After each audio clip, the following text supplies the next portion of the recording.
Antes da gente prosseguir com esse vídeo, já que o YouTube não notificou o nosso vídeo lá no canal Paparazzo Rubro Negro, a gente está postando aqui o vídeo com uma informação importante que a gente já tinha colocado para o vídeo da noite, que era dos testes do Flamengo, né? O Flamengo vai preparar uma nova bateria de exames, de testes para todos os funcionários, jogadores, comissão técnica na próxima segunda-feira. A ideia é que façam esses testes toda semana, vai ser semanalmente, então, até para manter, né, todo mundo sabendo lá dentro do Ninho do Urubu, sabendo quem está com algum problema ou não, e poder fazer a separação, então, já se preparando para esses protocolos e tal, para o reinício dos treinos. Então, o Flamengo, segunda-feira, fazendo uma nova bateria de exames, novos treinos, e fique ligado no canal Paparazzo Rubro Negro. Amanhã tem mais um vídeo aqui postado no Paparazzo 2, com uma entrevista bacana do nosso amigo Alan, lá do canal Nação Urubu 81, e fique ligado, como eu falei, no canal Paparazzo Rubro Negro principal, que até de noite tem um vídeo exclusivo aí, uma situação bacana para vocês acompanharem. Lembrando que, cara, eu sinceramente fiquei um pouco assustado essa madrugada, perto da meia-noite ali, né, com a notícia dos testes do Flamengo.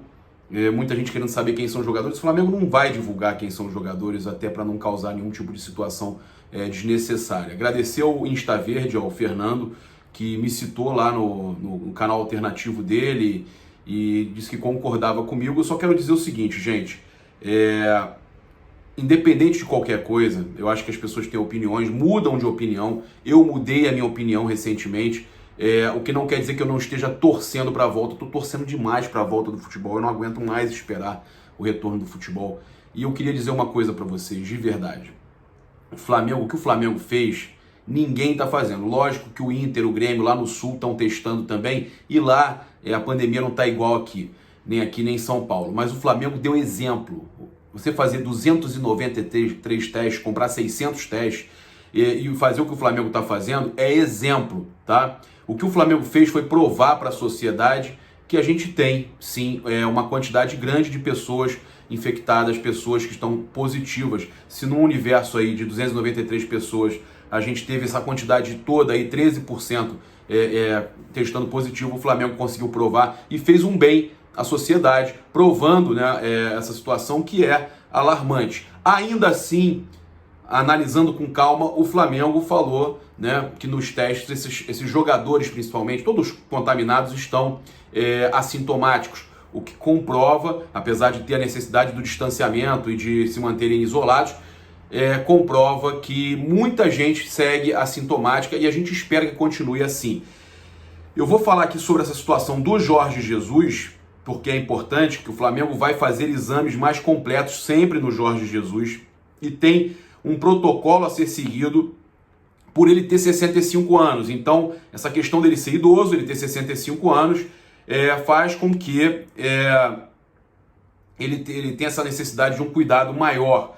Então, o que vai acontecer? Ele vai passar por exames circulatórios, renais, pulmonares, cardíacos, tá? E ele vai estar sempre sendo acompanhado. Além disso também, eles definiram que o Jorge Jesus vai utilizar a proteção durante todo o tempo, máscaras e luvas, álcool gel. E aí, todos que tiverem aí tendo um contato direto com o Jorge Jesus, também vão ter que estar recebendo uma atenção redobrada, testes e mesmo os que já fizeram teste vão ter que estar repetindo esses testes e não tem essa aproximação muito, né, menor do que 2 metros do Jorge Jesus, manter uma certa distância. E uma coisa importante, ele não vai ter contato direto também com os atletas e demais funcionários aí do clube enquanto ele estiver trabalhando e passando os treinos, tá? A gente está aqui com algumas situações para passar para vocês. Uma delas eu queria falar que é realmente uma injustiça, por mais que o Flamengo tenha aceitado, que tenha unanimidade dos clubes que participam da NBB, mas eu vou falar para vocês, o Flamengo tinha 87,5% de aproveitamento na NBB, tinha um jogo a menos que o Franca e mesmo assim na frente, mas com o mesmo número de pontos, porém o Flamengo com 24 jogos, franga com 25, e para vocês terem uma noção, o São Paulo tinha 26 jogos, óbvio, São Paulo um ponto na frente porque tem mais jogos, mas o Flamengo está na frente na tabela. Você vê que a tabela do basquete é diferente da tabela do futebol. Então, óbvio que eles vão respeitar o posicionamento do Flamengo, até para a questão de Liga das Américas e classificação para a Sul-Americana e tal, para a Liga Sul-Americana, mas eles cancelaram os playoffs, faltando aí para o Flamengo 6 rodadas para fechar a fase de pontos corridos, ou seja, são 16 equipes fazendo cada uma 15 jogos, o Flamengo fez 24, faltavam 6 jogos, algumas faltavam 4, algumas faltavam 5. A questão o Flamengo era para ser o campeão se fosse nos pontos corridos. O Flamengo não foi declarado, ninguém foi declarado, todos aceitaram. Eu considero uma injustiça o clube que até esse momento com mais de 80% de campeonato transcorrido, ele não ser declarado campeão. Eu queria o comentário de vocês. Eu acho que o Flamengo, que vem sendo sempre campeão da NBB, merecia esse título, até porque o time do Flamengo está arrebentando e, infelizmente, foi parado pela pandemia. Eu fiquei triste, gente, de verdade fiquei triste com essa decisão, achei uma injustiça, mas se o Flamengo aceitou, se houve uma unanimidade, o que a gente pode fazer? Bem, eu perguntei aqui para a galera no meu Instagram se eram a favor de voltar ou não o futebol. Eles entenderam que era, no caso, o futebol, não os treinos, mas vamos lá, vamos no geral. O Hilton Moraes, sou a favor de voltar, porém sem torcidas, olha só. Isso aí não vai ter jeito, vai ser sem torcida mesmo.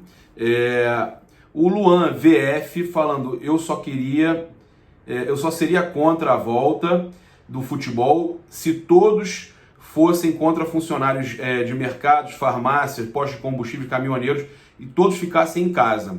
Então ele está querendo a volta e está usando essa justificativa. O Flarrasca falando, querer eu quero, muito, mas não é o momento. O Fernando VCVGG, sou contra os administradores do Flamengo, parece que não aprenderam com a tragédia do Ninho. Cara, é uma das coisas que podem atacar a gente se alguma coisa der errado. Infelizmente, é uma tendência. Se alguma coisa der errado após a volta, as pessoas, principalmente a mídia, vai cair em cima do Flamengo. Só que eles têm que lembrar que o Inter, o Grêmio, todo mundo está voltando também. É um momento que pode causar realmente alguma coisa futura para o Flamengo. O Reinaldo Canani, sou contra, temos muito a aprender ainda em relação ao valor à vida. Estamos tomando como exemplo a volta de algumas atividades de outros países, mas a verdade é que não respeitamos o momento da mesma forma que esses mesmos países. E saudades sim de ver o futebol, de se divertir, ver o Mengo ganhando, mas é um momento ímpar na história onde devemos ter o máximo de cuidado possível. As pessoas estão bem divididas nessa opinião. O Rafael CS29 volta com as medidas necessárias, mas tem que voltar. Esse é o pensamento de alguns dirigentes do Flamengo, até porque o Flamengo pode perder jogadores, tá? Caso a Europa, os outros lugares comecem a voltar, os caras vão querer jogar. Então o Flamengo tem que tomar cuidado, até para não perder jogadores numa próxima janela. Então, imagina se aqui não volta. Acontece igual a NBB, o jogador não vai querer ficar aqui. Então, a volta ela é necessária. A questão será que é o momento? Eu estou ouvindo vocês. O JV Souza, primeiro a saúde, totalmente contra. O Lucas Costa 11, olha como está divergente, olha como está dividido no caso.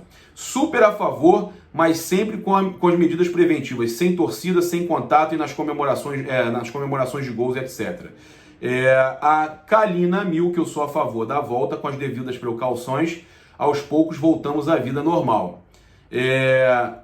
Agora eu estou vendo mais pessoas a favor, tá? Totalmente a favor, óbvio, cumprindo o protocolo que 100 profissionais de saúde traçaram e o mesmo está disponível na CBF. E antes que alguém questione a respeito dos 8 infectados, é para isso o objetivo do teste. Quem está infectado ficar de quarentena, separar as pessoas, eu entendi. Entendi o Gama 755, o futebolzão arte, com certeza, mas com portões fechados por enquanto. Isso aí não há dúvida. Aí nós temos agora a sequência de pessoas falando que não. O Lucas Araújo, sou contra sem mais. O Vanilson Silva Gomes, de jeito nenhum.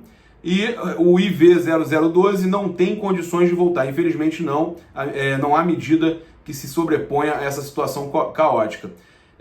Cara, então, galera muito dividida. Eu pedi para comentarem lá no Instagram e estou fazendo essa situação porque é muito bacana a gente interagir entre os públicos.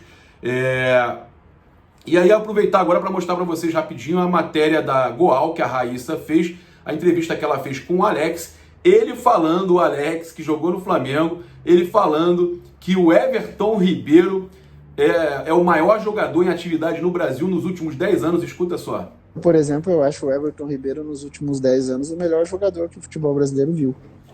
O Everton jogou bem no Curitiba, jogou bem no Cruzeiro e tá jogando bem no Flamengo. E se a gente for olhar o período dele no mundo árabe, provavelmente ele também deva ter jogado bem. Então, ele teve chance na seleção? Pouquíssimas.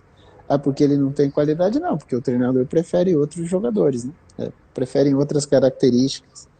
Mas em termos de qualidade, é inegável que ele tem condições e tem merecimento de estar ali. Vai estar? Aí, ó.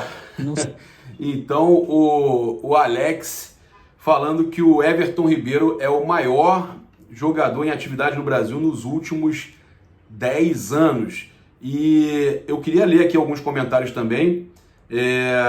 O Pedro HTXR falou que ele é muito bom, porém oscila muito, tem atuações muito boas, outras que ele não aparece no jogo. O Davi Joventino, meu amigo, falando que mitou, falando do miteiro. O laticínio dos irmãos, indiscutível, e posso estar enganado, mudaria o estilo de jogo da seleção, pois ele joga com estilo mais de meia, cortando mais para dentro. Esse negócio na seleção desses pontas que só corta para o fundo e correria, acabou.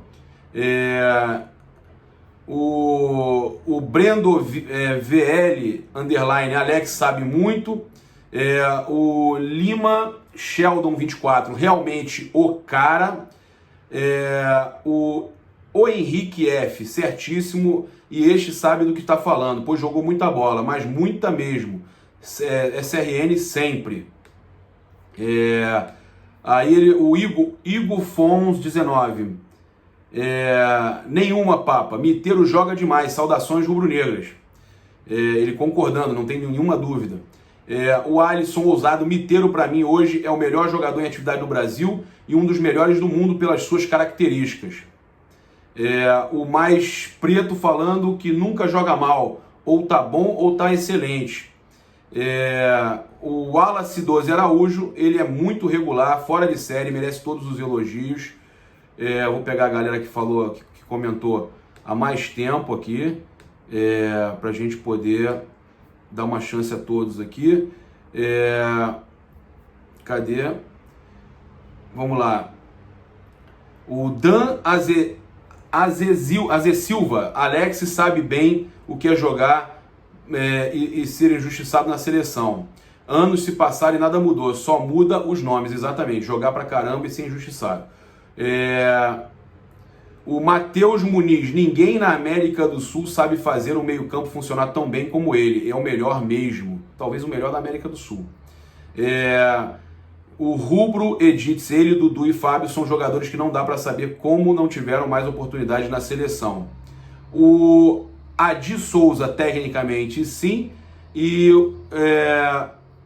o Gada Morim falando que Alex é o jogador mais injustiçado do século XXI na seleção, falou com muita coerência. Desde que o Brasil parou de chamar jogadores daqui, perdemos o fator surpresa. O ataque de seleção deveria ser o ataque do Flamengo mais o Neymar e ponto. Olha aí, rapaz, olha o comentário.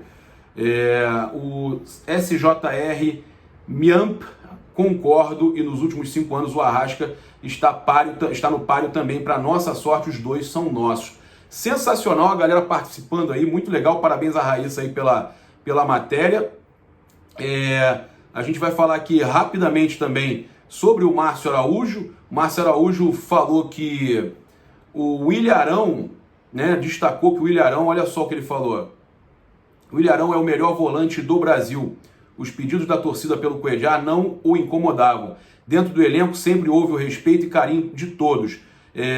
Nós devemos respeitar a opinião. Futebol é paixão e move muitas pessoas, principalmente nos grandes clubes. E aí a galera falando aqui, ó, vou ler aqui os comentários. O Gerson é melhor, o Coelhar trabalhando com Jesus, eu acho que o Arão também marca melhor e tem um passe muito bom. O Arão está bem, mas ele acredita que o Arão ainda erra bastante. O Leandro T. Oliveira. A gente tem aqui o comentário do Paulo J.R. Moreno 12. Esse cara é um exemplo como pessoa e como jogador também, pois onde jogou foi bem amado. Concordo plenamente, Arão tá gigantesco, João Pedro 2000. O Ed Gleison 10 falando, concordo, o Arão tá em uma fase excelente, para ser sincero, enquanto a maioria criticava o Márcio Araújo quando jogava no Mengão, eu sempre defendi ele. Para mim ele era um ótimo jogador, muito importante taticamente e sempre mostrava vontade dentro de campo. Aí é a sua opinião, lembrando que o Márcio Araújo não é o William Arão, até rimou. O Leandro Oliveira, já falei, deixa eu dar uma olhada mais aqui. Tem gente que não concorda, o Rodrigo Alves não concorda, mas respeito a opinião. O Luiz Eduardo brincou, o Mito falou, então tá certo.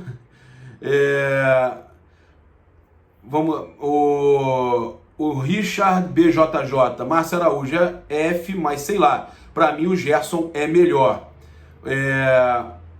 O Ivan Rodrigues 2020, Coedjar foi banco do Márcio Araújo, kkkk. O Souza M. Diego, excelente jogador, mas o Gerson é melhor que o Arão. E aí, o Jesus Lenildo, esse cara sempre deu seu melhor em prol do clube, tem meu respeito, abraço, Márcio Araújo 8. Galera aí, pô, mandando um abraço aí pro Márcio Araújo, né? E a gente vendo que essas informações aí são muito legais, a gente lendo o comentário da galera no Instagram. Então, galera, é isso. Se inscreve aí no canal, aciona a notificação do sininho, deixa aquele like maroto no vídeo. Saudações rubro-negras. Isso aqui é Flamengo. Valeu, abraço!